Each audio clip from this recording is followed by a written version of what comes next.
हम और आप यूनिवर्सिटी में किसी कार्यक्रम में शामिल रहे होंगे, तो बताओ यूनिवर्सिटी का नजारा क्या रहता था।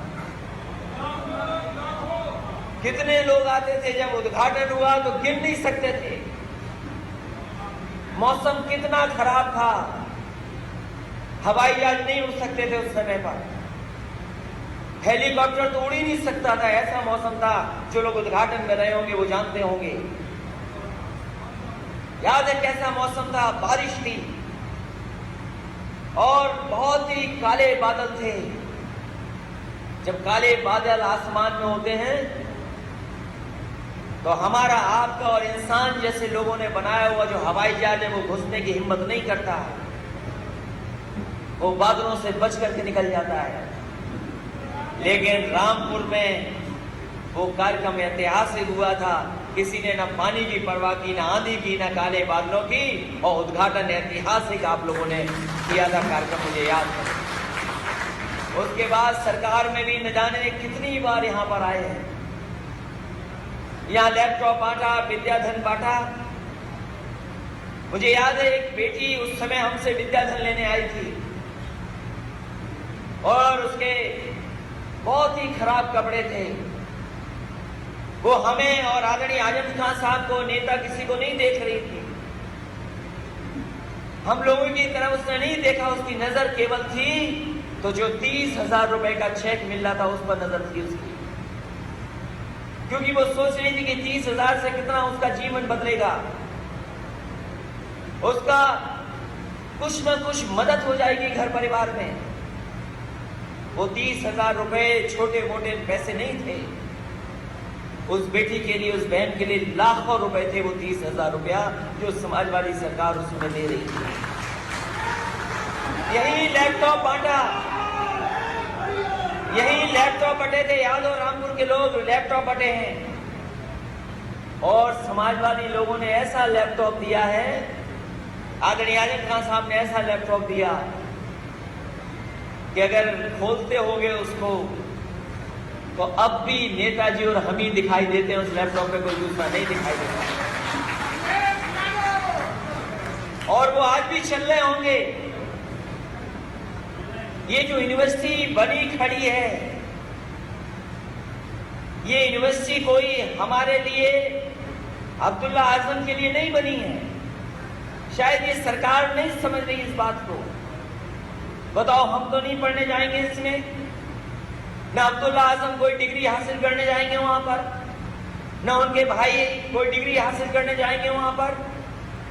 वो यूनिवर्सिटी अगर बनी है तो हो सकता है हमारे आपके लिए भी ना बनी हो, लेकिन वो यूनिवर्सिटी आदरणीय आजम खान साहब ने इसलिए बनाई कि आने वाली पीढ़ी आपकी बदल जाए, वो खुशहाली के रास्ते पे चली जाए, उसका भाग्य बदल जाए, इसलिए यूनिवर्सिटी बनाई।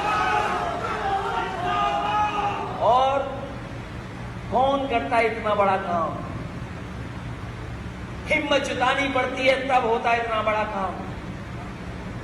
क्यों नहीं बनी कोई बड़ी यूनिवर्सिटी? ये सोचो आप, कितनी हिम्मत जुटानी पड़ी होगी आदरणीय आजम खान साहब को इतना बड़ा फैसला लेने के लिए कि जमीन इकट्ठी कैसे होगी, ये बिल्डिंग कैसे बनेगी। और जो लोग यूनिवर्सिटी में गए होंगे, हम तो कहते हैं सरकार के लोगों को अगर काम देखना है, काम समझना है, तो कम से कम एक बार यूनिवर्सिटी का चक्कर जरूर लगाएं कि यूनिवर्सिटी खूबसूरत कैसे बनाई जाती है। एक एक बिल्डिंग के बारे में उन्होंने सोचा और समझा। एक बिल्डिंग कैसे बने, कैसी दीवार हो, कैसी दूर से दिखाई दे। ये बिल्डिंग बनाने में न जाने कितनी बार सोचा होगा आदरणीय साहब ने। उन्होंने सपना देखा कि हमें यूनिवर्सिटी बनानी है और आने वाली पीढ़ी के लिए बनानी है। उन्होंने यूनिवर्सिटी बना करके खड़ी कर दी। ये वो यूनिवर्सिटी है जो आज शायद इतिहास में ना दर्ज हो, लेकिन आने वाले समय में यही यूनिवर्सिटी इतिहास बनाएगी और न जाने कितने आने वाले पीढ़ी के लोगों का भाग्य बनाने का काम करेगी।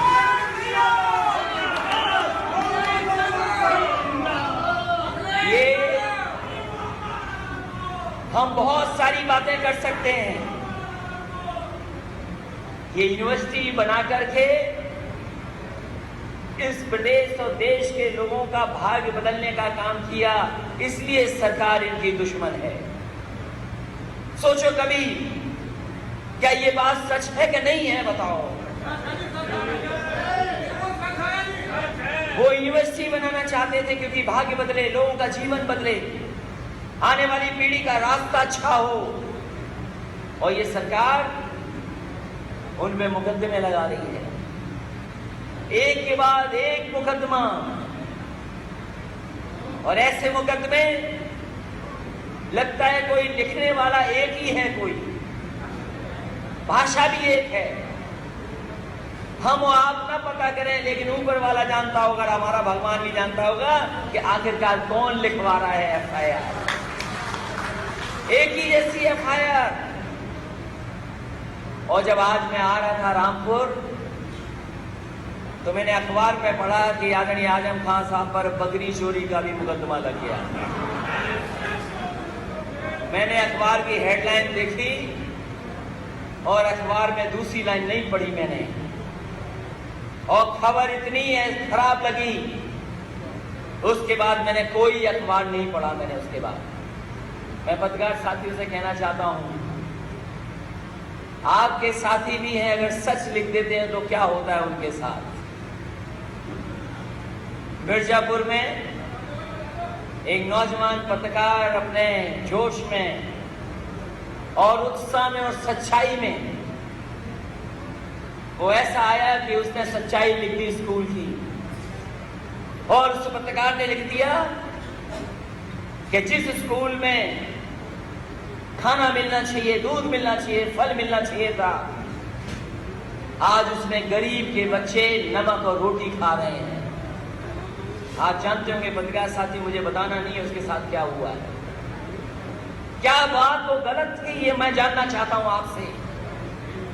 वो बात गलत नहीं थी, वो बात सच थी, और वो जो सच लिखा गया था उसकी वजह से उसको कई मुकदमों का सामना करना पड़ रहा है।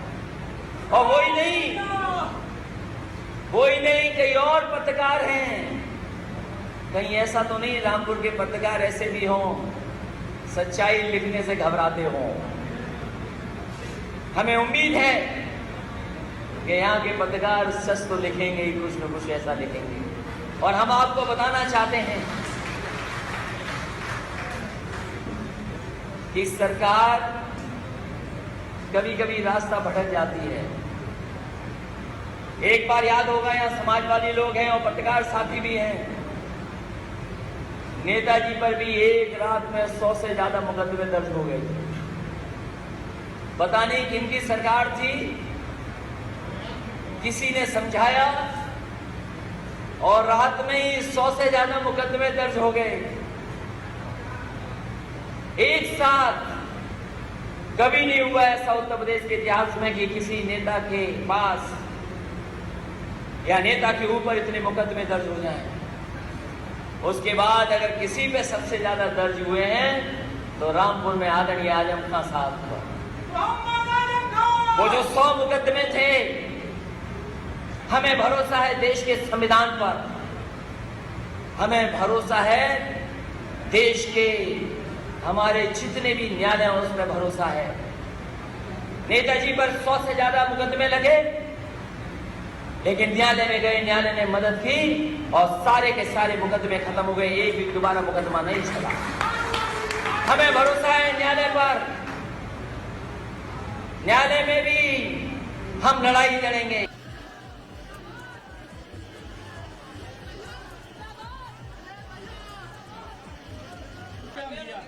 अरे भाई, अरे वो न्यूटन तो सोचो, न्यूटन और वो आइंस्टीन क्या कर रहे हैं। भाजपा क्या बता रही है?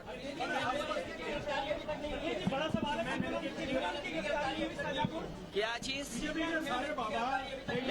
देखिए, आप तो बीच में रह रहे हो, आपसे अच्छा कोई समझ नहीं रहा होगा। एक तरफ सरकार किसी को बचा रही है, एक तरफ सरकार किसी को परेशान कर रही है। आप बीच में हो, बरेली वाले हो। रामपुर में क्या चल रहा है वो आप जानते हो, शाहजहांपुर में क्या चल रहा है आपसे बेहतर कोई नहीं जानता। अच्छा, एक आखिरी सवाल। अरे बीच में रहने वाले वो दोनों की पता है। एक आखिरी सवाल। सीतारमन जी ने अभी बड़ा हंसकर बयान दिया है कि वो ओला उबर चलने लगी इसलिए गाड़ी नहीं खरीद। मैं उनको सीताराम करता हूँ। जी परसों बैठिए